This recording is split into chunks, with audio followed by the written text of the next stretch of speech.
Hello friends, welcome back to my channel. मैं शालिनी और स्वागत है आपका मेरी किचन में। तो आज मैं बनाने जा रही हूँ पिज़्ज़ा, जिसको मैं दो तरीके से बनाऊँगी। और यहाँ पर मैंने ये पिज़्ज़ा जो है बहुत ही हेल्दी बनाया है, क्योंकि मैंने इसको आटे से बनाया है। तो आप भी इस तरीके से आटे का पिज़्ज़ा घर पर बना सकते हैं। काफ़ी आसानी से बन जाता है और बिल्कुल बाज़ार के पिज़्ज़ा से कम नहीं बनता है, बहुत टेस्टी बनता है। तो चलिए स्टार्ट करते हैं। तो यहाँ पर सबसे पहले मैंने आटा लगाया है पिज़्ज़ा बेस बनाने के लिए। तो यहाँ पर मैंने 2 कप गेहूं का आटा लिया है। तो यहाँ पर हम इसमें 2 कप गेहूं का आटा लेंगे और हाफ़ टी स्पून इसमें मैंने नमक डाल लिया है। और यहाँ पर मैंने हाफ़ टी स्पून ही चीनी डाल लिया है। और यहाँ पर मैंने half tea spoon baking soda डाला है और हाफ़ टी स्पून ही बेकिंग पाउडर डाला है। चलिए सभी चीज़ों को हम अच्छे से मिक्स कर लेते हैं। तो सबसे पहले हम सूखे में ही सभी चीज़ों को अच्छे से मिक्स कर लेंगे। और अब मैं इसमें दही डालूँगी। दही से आटा जो है काफ़ी अच्छा फर्मेंट होगा। तो यहाँ पर मैंने 5 बड़े चम्मच दही डाला है। दही बहुत ज़्यादा नहीं, खट्टी भी नहीं है, यह नॉर्मल घर की जमी हुई दही है। तो चलिए दही के साथ हमें आटे को अच्छे से मिक्स कर लेना है। तो ये देखिए फ्रेंड्स, मैंने दही के साथ आटे को अच्छे से मिक्स कर लिया है। यह आटे का पिज़्ज़ा बहुत ही अच्छा बनता है। बिल्कुल ऐसा नहीं है कि आटा का है तो इसका स्वाद अच्छा नहीं आता है, बिल्कुल टेस्टी बनता है। तो चलिए यहाँ पर मैंने दही के साथ आटे को गूंद लिया था और अब हम इसमें थोड़ा थोड़ा करके पानी डालेंगे और पानी डाल डाल करके स्मूथ सा डो तैयार कर लेंगे। तो यहाँ पर पहले थोड़ा थोड़ा करके ही पानी डालें, एक बार में ज़्यादा ना डालें, क्योंकि हमें इसका बिल्कुल स्मूथ डो बनाना है। तो यहाँ पर देखिए आटा मैं अच्छे से गूंद रही हूँ।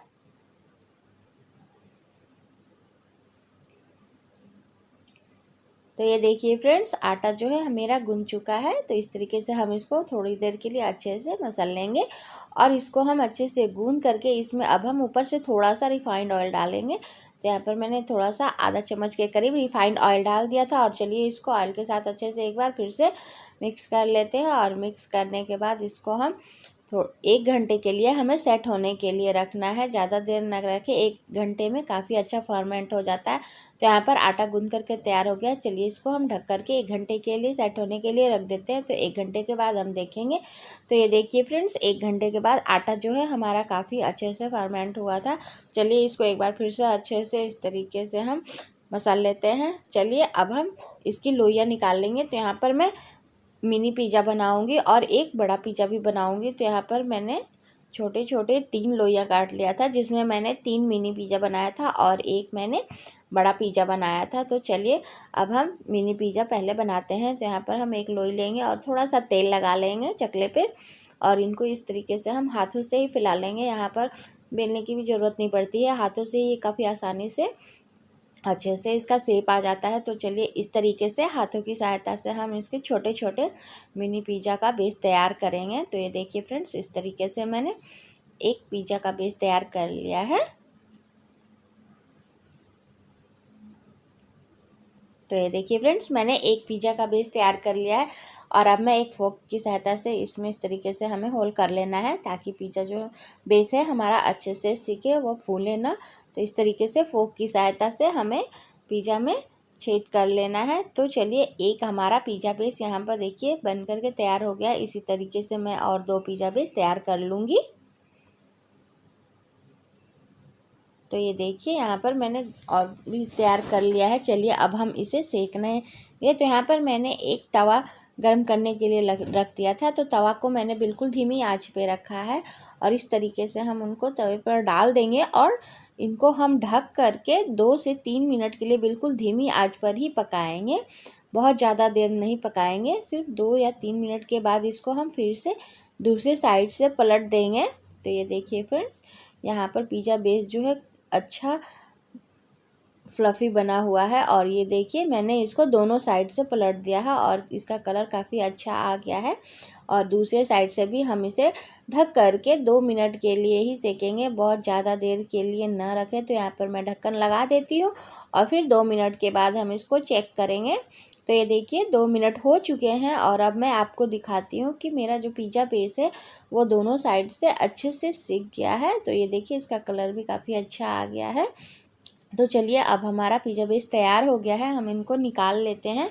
और यहाँ पर मैंने एक बड़ा पिज़्ज़ा बेस भी तैयार किया है। चलिए उसको भी मैं सेक लेती हूँ। जो मैंने बड़ा पिज़्ज़ा बेस बनाया है इसको मैं कढ़ाई में पिज़्ज़ा तैयार करेंगे और जो मिनी पिज़्ज़ा है उनको हम तवे पर सेकेंगे। तो चलिए इसको भी 2 मिनट के लिए ढक कर के रख देते हैं और 2 मिनट के बाद जब तक यह सिक रहा है तब तक हम पिज़्ज़ा सॉस तैयार कर लेते हैं। तो यहाँ पर मैंने एक छोटी कटोरी ली है, इसमें मैंने 2 टेबलस्पून सीजवान चटनी डाली है और यहाँ पर मैंने 4 से 5 चम्मच टोमेटो सॉस डाला है। यह हमारा पिज़्ज़ा बेस तैयार हो गया है घर में काफ़ी आसानी से और काफ़ी अच्छा भी बनता है। तो इस तरीके से आप पिज़्ज़ा के लिए सॉस तैयार कर सकते हैं। तो चलिए देख लेते हैं हमारा दूसरा पिज़्ज़ा बेस जो बड़ा वाला हमने तवे पर रखा था, तो एक तरफ से सिक गया है, दूसरे साइड से भी हम इसको सेक लेते हैं। इसको भी हम ढक करके 2 मिनट के बाद निकाल लेंगे। तो चलिए अब हम पिज़्ज़ा की टॉपिंग करते हैं। तो ये देखिए फ्रेंड्स, मैंने ये तीनों मिनी पिज़्ज़ा जो है वो ले लिया है। चलिए अब हम इसकी टॉपिंग करेंगे। तो सबसे पहले हमें इस पर जो हमने पिज़्ज़ा सॉस बना करके रखा है उसको लगा लेते हैं तीनों पिज़्ज़ा के ऊपर। तो इस तरीके से हम तीनों पिज़्ज़ा के ऊपर टॉपिंग जो हमने तैयार करके रखी हुई है वो लगा लेते हैं।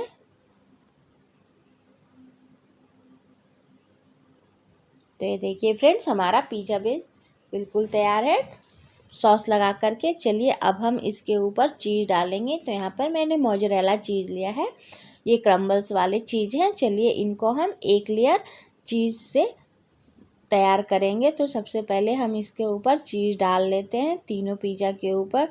यह पिज़्ज़ा काफ़ी टेस्टी बनता है और यह छोटे छोटे पिज़्ज़ा देखने में भी काफ़ी सुंदर लगते हैं और बच्चे भी काफ़ी देख करके इनको अट्रैक्ट होते हैं और वो तो बहुत अच्छे से खाना पसंद करते हैं इसको। तो मैं इस तरीके से पिज़्ज़ा अपने घर में अधिकतर बनाते रहती हूँ। तो ये देखिए, पहले मैंने चीज़ की टॉपिंग कर ली है। चलिए अब हम इस पर कुछ सब्जियां डालेंगे। तो यहाँ पर मैंने शिमला मिर्च, प्याज और टमाटर के छोटे छोटे टुकड़े काट करके रख लिए थे। तो इस तरीके से हम इन पे चलिए एक एक लेयर लगाएंगे। तो सबसे पहले मैंने शिमला मिर्च डाला है, फिर मैंने प्याज डाला है और उसके बाद हम टमाटर के छोटे छोटे पीसेस डाल देंगे। तो यहाँ पर मैंने टमाटर के बीज को निकाल लिया था, टमाटर के बीज को नहीं डालना है। तो इस तरीके से चलिए हम डाल देंगे और ऊपर से फिर से हम इनके ऊपर थोड़ा थोड़ा चीज़ डाल देंगे।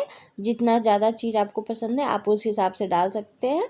तो चलिए 3 पिज़्ज़ा हमारे ये मिनी पिज़्ज़ा तैयार है। अब हम इनको सेकेंगे। तो यहाँ पर मैंने तवा गरम धीमी आंच पे ही किया हुआ है और इसको हम तवे पर रख देते हैं और तवे पर तीनों पिज़्ज़ा को रखने के बाद इसको हम ढक देंगे। तो यहाँ पर ढक्कन लगा करके हमें इनको 10 मिनट के लिए रखना है, बहुत ज़्यादा देर के लिए ना रखें।